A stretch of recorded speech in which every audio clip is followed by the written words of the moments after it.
सदियों पहले दौड़ नाम का एक कबीला हुआ करता था जो हर काम में उस समय ही काफी निपुण हो चुका था। पर एक भयानक खतरे से बिल्कुल अनजान वो लोग खुशी खुशी अपनी जिंदगी जी रहे थे और उस इलाके से कोसों दूर उस दौर का एक भयानक कबीला कलाकट तेजी से उनके क्षेत्र की तरफ बढ़ रहा था। कलाकट कबीले के लड़ाके कहा जाता था कि उनसे हैवानों की बू आती थी जो जिस भी इलाके से गुजरते उस इलाके का नामो निशान मिटा दिया करते थे। और फिर एक रात जब कलाकट कबीले के लड़ाकों ने दौड़ कबीले पर हमला किया तो वहां का मंजर बहुत ही भयानक था। बेकसूर लोगों को काट दिया गया और उनकी औरतों को बंदी बनाकर कलाकट के लड़ाके अपने साथ ले गए। कहते हैं दौड़ कबीले का उसी समय अंत हो गया था। पर वहीं कुछ लोगों का कहना था दौड़ कबीले के कुछ लोग जो बच गए वो जंगलों की गहराइयों में उतर गए और बदला लेने के लिए कुछ ऐसी काली शक्तियों से टकराए जिनकी भूख का कोई अंत नहीं था। कहते हैं अपने चतुर दिमाग के चलते बचे हुए लोगों ने एक ऐसी काली शक्ति हासिल की जो ना जिंदा थी और ना ही मृत, जिसमें बस एक अनंत भूख थी, आत्माओं को खाने की भूख। उनका नाम लेने भर से ही वहां हर जंगली जानवर यहां तक कि बेजान चीजें भी एक भूखे शैतान में बदल जाया करती थी। यह काली शक्ति इतनी भयानक थी कि जिससे बड़े से बड़े कबीले को भी एक ही दिन में खत्म किया जा सकता था। कहते हैं सिर्फ एक ही दिन में पूरे कलाकट कबीले के लाखों लड़ाके गायब हो गए थे। इसके बाद दौड़ कबीले के लोग हमेशा हमेशा के लिए उन्हीं जंगल की गहराइयों में चले गए और धीरे धीरे वक्त बदलता रहा और कई कबीले उसी काली शक्ति को पाने की तलाश में जान गंवाते रहे। कहते हैं जंगल के बीचों बीच एक गुप्त गुफा में जहां उस काली शक्ति को पाने का राज दफन है, तो उस गुफा के द्वार पर कुछ ऐसा लिखा है जिसे पढ़ते ही लोग गायब हो जाते हैं। नमस्कार, माइटॉन चैनल में आपका एक बार फिर स्वागत है। एक कहानी ऐसी भी, एपिसोड 276। वर्ष 1800 के आसपास कुछ लोग खजाने की तलाश में उस जगह पहुंचे तो सबसे आगे चल रहे कुछ लोगों ने उसी गुफा के सामने लिखे उन शब्दों को पढ़ा था और देखते ही देखते वो सभी लोग गायब हो गए। उनके कुछ साथी जो काफी पीछे रह चुके थे जब वहां पहुंचे तो यही सोचकर कि वो इसी गुफा में गए होंगे, बिना आसपास देखे वो उस गुफा के अंदर चले गए। उसी गुफा में कई पीढ़ियों से रहे दौड़ कबीले के लोगों के द्वारा कई कलाकृतियां दीवारों पर उकेरी गई थी। उन लोगों ने ऐसी कलाकृतियां आज तक नहीं देखी थी और दीवारों पर उसी जगह का जिक्र किया गया था जहां उस काली शक्ति के राज दफन थे। इन्हें कई भागों में अलग अलग जगह दफन किया गया था। वो लोग खजाना होने की लालसा में उसी तरफ बढ़ते चले गए। इन सभी बातों से अनजान कि वो खोजकर्ता जिस चीज को खजाना समझकर आगे बढ़ रहे थे वो पूरी मानव जाति को समाप्त करने के लिए काफी था। काफी आगे जाने पर वो लोग एक ऐसे स्थान पर पहुंच चुके थे जहां पर हर तरफ गुफाओं के कई गलियारे थे। अब उन खोजकर्ताओं को आगे जाने का कोई रास्ता समझ नहीं आ रहा था। पर इन भूल भुलैया गलियारों को देखकर खजाना होने का उन लोगों का शक अब यकीन में बदल रहा था। निशान लगाते हुए वो लोग उसी गलियारे से आगे की तरफ बढ़ने लगे। उस गलियारे में चलते हुए ऐसा लग रहा था मानो वो एक ही जगह पर घूमते चले जा रहे हों, क्योंकि इतने बड़े पत्थरों से इतनी सटीकता से एक ही प्रकार की जगह बना देना और ये किसी इंसान के बस में तो नहीं था। पर खजाने का लालच उन सभी के इन सवालों को फीका कर रहा था। काफी देर उस भूल भुलैया में घूमते हुए वो सभी खोजकर्ता अब उस लास्ट छोर पर पहुंच चुके थे, जहां दीवारों पर कई डरावनी कलाकृतियां बनी हुई थी और उसी दीवार के बिल्कुल बीच में एक लकड़ी की कील से एक पत्रिका को टांगा हुआ था। अभी उनमें से एक खोजकर्ता उसे उतारने के लिए आगे बढ़ पाता कि तभी उसे रोकते हुए एक खोजकर्ता का कहना था, रुक जाओ, ये जो दीवार पर लिखा है इसका कुछ तो मतलब होगा। और ये सुनते ही उन सभी ने एक साथ उसी दीवार की तरफ देखा तो दीवार पर लिखा था, जब तक पूरी पत्रिका जुड़ नहीं जाती उसका नाम मत लेना। इन सभी चीजों को नजरअंदाज कर एक व्यक्ति ने संभाल कर उस बंधी पत्रिका को खोला तो उसमें उसी गुफा के हर एक गलियारे का रास्ता दिखाया गया था। अब उन सभी का यही सोचकर कि खजाना अब दूर नहीं, खुशी का कोई ठिकाना नहीं था, पर वो इन सभी बातों से अनजान थे कि जिसे वो खजाना समझकर अभी ढूंढने की कोशिश कर रहे थे वो उनके साथ साथ उनकी रूह तक को खा जाएगा। खजाने को मिल जाने के लालच में अब वो सभी एक साथ उन सभी गलियारों में उस अधूरी पत्रिका को पूरा करने की कोशिशों में लग गए। जैसे जैसे वो उन पत्रिकाओं को इकट्ठा कर रहे थे वैसे वैसे ही उन्हें ऐसा महसूस हो रहा था मानो कोई तो है जो उनके साथ साथ चलते हुए सब कुछ देख रहा था। पर आसपास उन सभी लोगों के अलावा कोई नजर नहीं आ रहा था।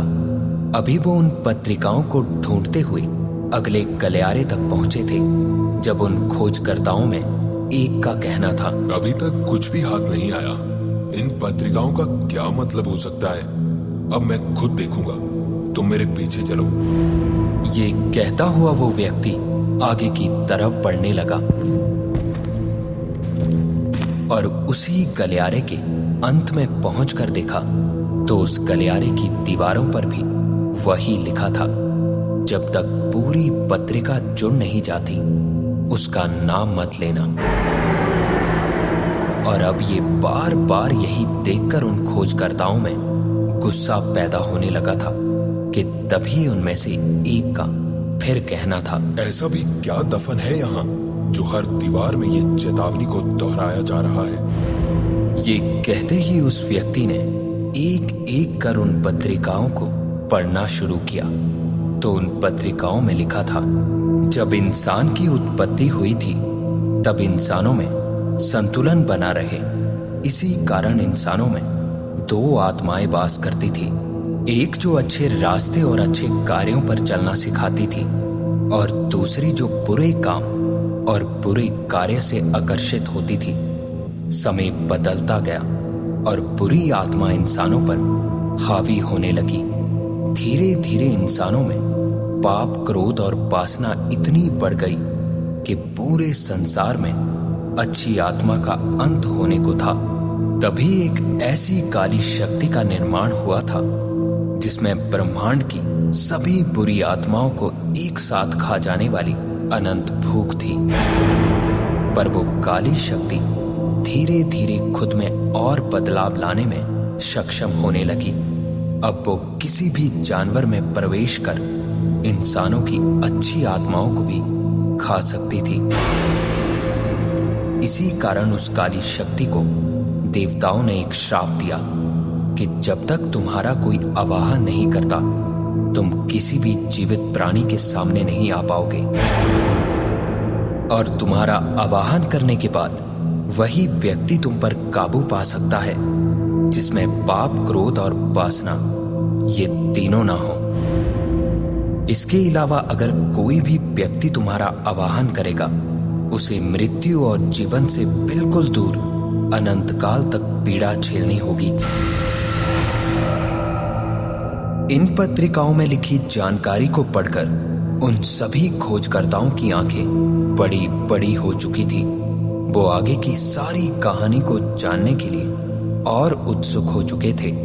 वो अब आगे की पत्रिका को खोजने की कोशिश में अगले गलियारे की तरफ बढ़े। तो गुफा का ये गलियारा पिछले सभी गलियारों से काफी डरावना और बिल्कुल भिन्न था। यहाँ दीवारों पर कई विचित्र कलाकृतियां बनी थी जो देखने में काफी भयानक और डरावनी लग रही थी, जिनमें शरीर तो इंसानों का बना था पर सर मानो किसी भयानक जानवर का था, और कहीं सर इंसानों का और शरीर भयानक जानवरों का बनाया गया था। इन सभी चित्रों को समझ पाना उन सभी खोजकर्ताओं को काफी मुश्किल लग रहा था। थोड़ा आगे की तरफ बढ़ने पर दीवार पर एक और पत्रिका लकड़ी की कील से टंगी थी। आगे बढ़कर खोजकर्ताओं ने उसे खोलकर पढ़ना शुरू किया तो उसमें सिर्फ एक ही शब्द लिखा था, और वो पढ़ते ही वहां खड़े उन सभी खोजकर्ताओं को उनके ठीक पीछे एक अजीब आवाज सुनाई देने लगी। मानो ऐसा लग रहा था कि कोई भयानक जानवर उनके ठीक पीछे खड़ा हो। डरते हुए उन सभी ने पीछे मुड़कर देखा तो पीछे देखते ही उन सभी की रूह तक कांप उठी, क्योंकि उनके ठीक पीछे एक विशाल आदम और सर किसी जानवर का लिए मानो कोई राक्षस खड़ा था। वो डरकर पीछे की तरफ हट पाते उससे पहले ही बिजली की रफ्तार से उस राक्षस ने उन पर हमला कर दिया। सबसे पीछे खड़ा एक खोजकर्ता जो बस सामान उठाने का काम करता था, वो ये सब देखकर काफी हैरान था, क्योंकि उसे वहां ऐसा कुछ दिखाई नहीं दे रहा था। उस व्यक्ति के देखते ही देखते उसके सभी साथी एक एक कर गायब हो गए, और वो बस फटी आंखों से ये सब देखता रहा। कहते हैं उसके बाद वो व्यक्ति वहां से बचकर बाहर निकलने में कामयाब रहा था, पर वो काली शक्तियों की अधूरी जानकारी भी उसी के साथ बाहर आ चुकी थी। जब तक वो व्यक्ति जिंदा रहा, उसे अपने आसपास किसी के होने का एहसास तो होता, पर कोई नजर नहीं आता था। उस व्यक्ति ने उन सभी अधूरी पत्रिकाओं को इकट्ठा कर एक किताब में लिख दिया था, और उस किताब का नाम लिखा था उसका नाम मत लेना, ताकि आने वाली उसकी पीढ़ियां इन काली शक्तियों का मुकाबला कर सकें। धीरे धीरे समय और बदलता गया, और समय के साथ हर चीज बदल गई। अब इन काली शक्तियों की किताबों को बस एक मनोरंजन के रूप में देखा जाता है, पर आज भी वो किताब किसी न किसी लाइब्रेरी के कोने में सुरक्षित पड़ी है, और दुनिया में बड़े रहस्यमयी तरीके से लोग गायब होने की खबरें हमेशा देखने को मिलती रहती हैं। जिसमें एक घटना जो वर्ष 1995 में घटी थी। सूरज, जो एक काफी कुशल लेखक, अपनी एक नई किताब के लिए कुछ नए विचारों की खोज में था, और लाइब्रेरी में खड़ा एक कोने से दूसरे कोने में किताबें तलाश रहा था, जब उसकी नजर बिल्कुल कोने में रखी एक काफी पुरानी किताब पर पड़ी।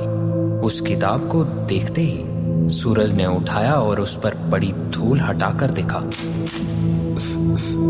तो उस किताब पर लिखा था उसका नाम मत लेना। ये देखते ही मन में सूरज का कहना था, ये कुछ नया सा है, एक बार तो पढ़ना ही पड़ेगा। और किताब को उठाकर अपने घर ले आया। सूरज शहर में ही रहकर एक बड़ा लेखक बनना चाहता था, इसीलिए वो गांव से बड़े सपने सजाए इस शहर में आया था। शाम को सूरज अपने रूम पर बैठा, उसी किताब को खोलकर पढ़ने को हुआ तो उस किताब में उसी घटना का पूरा जिक्र किया गया था जो उन खोजकर्ताओं के साथ घटी थी। सूरज ने यही सोचकर किताब का पहला पन्ना खोला कि ये किताब आखिर लिखी किसने है, तो वहां किसी भी व्यक्ति का कोई नाम नहीं था। सूरज ने लास्ट पन्ने को खोलकर देखा तो वहां वही एक शब्द लिखा था, जिसे पढ़ते हुए सूरज ने कहा, अरे ये कैसा नाम हुआ? ऐसा भी कोई नाम होता है क्या? ये बोलने के बाद सूरज कुछ और पढ़ पाता कि तभी पूरे घर में एक अजीब सी आवाज हर तरफ से आने लगी और थोड़ी ही देर में ऐसा लगने लगा मानो पूरा घर एक कंपन से हिलने लगा हो। पूरे घर में लाइट्स अपने आप जलने बुझने लगी। सूरज ये कुछ भी समझ नहीं पा रहा था कि अचानक ये उसके साथ हो क्या रहा था। डर से सूरज दौड़ता हुआ घर से बाहर की तरफ भागा तो सूरज को साफ महसूस होने लगा मानो कोई उसके साथ साथ उसके ठीक पीछे दौड़ रहा हो। सूरज ने डरते हुए पीछे मुड़कर देखा तो वहां दूर दूर तक कोई नजर नहीं आ रहा था। सूरज घर से काफी दूर सड़क किनारे खड़ा घर की तरफ देखता रहा तो घर की लाइट्स अभी भी अपने आप जलती और फिर बुझ जाती।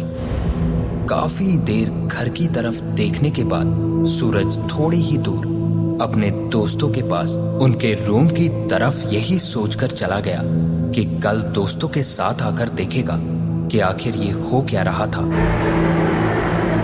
रात को अपने दोस्तों के साथ सूरज ने अपने साथ घटी पूरी घटना उन्हें बताई तो उसके दोस्तों का कहना था कि शायद हो सकता है लाइट्स की कोई खराबी आ गई हो, पर सूरज अच्छी तरह जानता था कि सिर्फ लाइट्स की प्रॉब्लम होती तो मान भी जाता, पर पूरे घर में होती एक अजीब सी कंपन उसने खुद महसूस की थी। अगले ही दिन सूरज और उसके 3 दोस्त उसके घर की तरफ निकले और घर में पहुंचकर देखा तो ऐसा कुछ भी नहीं था जैसा सूरज ने अपने दोस्तों को बताया था। अच्छी तरह पूरा घर देखने के बाद भी उन चारों को वहां ऐसी कोई चीज नहीं मिली जिसे देखकर ऐसा लगे कि यहाँ रात को कोई घटना हुई हो। पूरा दिन मस्ती मजाक करने के बाद शाम हुई तो सूरज एक बार फिर अपनी टेबल पर बैठा उसी किताब को पढ़ने लगा कि तभी उसके दोस्तों का बोलना था, अब कौन सी किताब लिखने की कोशिश में है हमारे लेखक साहब? और ये सुनते ही सूरज का कहना था, अभी तो बस कुछ अच्छा ढूंढ रहा हूँ यार, जल्दी बता दूंगा।